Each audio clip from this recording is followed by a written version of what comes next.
ద్వితీయోపదేశకాండం 17:2-4 వరకు చూస్తే, నేనే దేవుడిని, నేను తప్ప ఏ దేవుడు లేడు, నన్ను మాత్రమే పూజించాలి అని చెప్పాడు.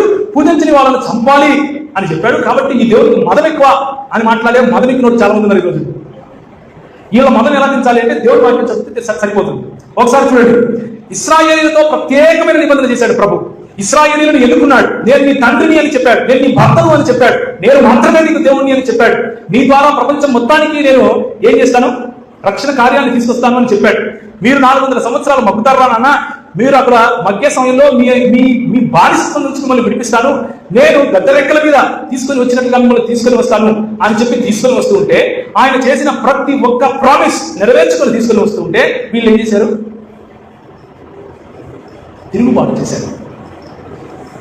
ఐగుప్తు దేశం నుంచి బయటకు వచ్చినటువంటి ఇశ్రాయేలీయులు ఒక రాజ్యముగా మారారు. ఆ రాజ్యము కొన్ని లక్షల మంది ఒక చోట కలిసి తిరిగి వెళ్తూ ఉంటే దాన్ని రాజ్యము అని పిలుస్తారు. ఆ రాజ్యానికి ఒక కాన్స్టిట్యూషన్, ఒక రాజ్యాంగం ఇచ్చాడు. ఏ రాజ్యాంగం ఇచ్చాడు అంటే, ఈ కట్టడలను మీరు అనుసరించండి అన్న రాజ్యాంగం ఇచ్చాడు. ఆ రాజ్యాంగం మీరిన వారికి శిక్షను కూడా విధించాడు. ఈరోజు భారతదేశంలో నేను వెళ్ళి ఎవరైనా హత్య చేశాను అనుకోండి, రాజ్యాంగం ప్రకారం నాకేం జరగాలి, శిక్ష పడాలి.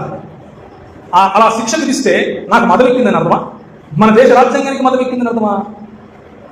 మన దేశంలో ప్రేమ లేదు అని అర్థమా? ఇంగితం లేదు రాసేవాళ్లకు అని అర్థం. ప్రేమ లేదు అంటే, ప్రేమ ఒకటే కాదు, మా దేవుడు కేవలం ప్రేమించేవాడు మాత్రమే కాదు, hour God is a just God as well. మా దేవుడు న్యాయవంతుడైన దేవుడు కూడా. ఆయన ప్రేమించేవాడు అన్నది ఎంత సత్యమో, న్యాయవంతుడు అన్నది కూడా అంతే సత్యం. ఆ రోజు విగ్రహారాధన ఎందుకు చేయొద్దు అని చెప్పాడు అంటే, వీరు వెళ్ళేటటువంటి కనాను ప్రదేశంలో చేసే విగ్రహారాధన ఎలాంటిది అంటే, చివరికి తమ సొంత పిల్లలను తీసుకుని వెళ్ళి బలిస్తున్నారు.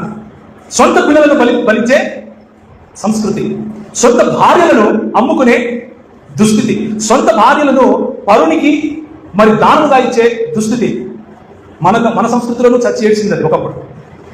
క్రైస్తవ్యం వచ్చిన తర్వాత కదా అది ఆగింది.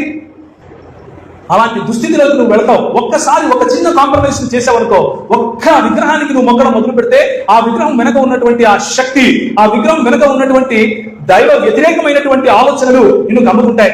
ఒకటి తర్వాత ఒకటి. చిన్నది యంత్రమే కదా, ఏహేద్దాంలే, చిన్న యోగానే కదా చేసేద్దాంలే అని అనుకునే వాళ్ళు చెప్తున్నాను ఈ మాట.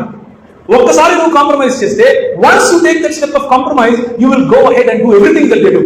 And God want the people of Israel for that. Don't do that. I alone am God. You will worship this as God first. You will make a small, small murti, small vigraham for yourself. But later you will become me. You పూజించే వాళ్ళలాగా తయారవుతావు. దేవుని వాక్యం చెప్తుంది, they become like those whom they worship. అలాగే తయారవుతావు.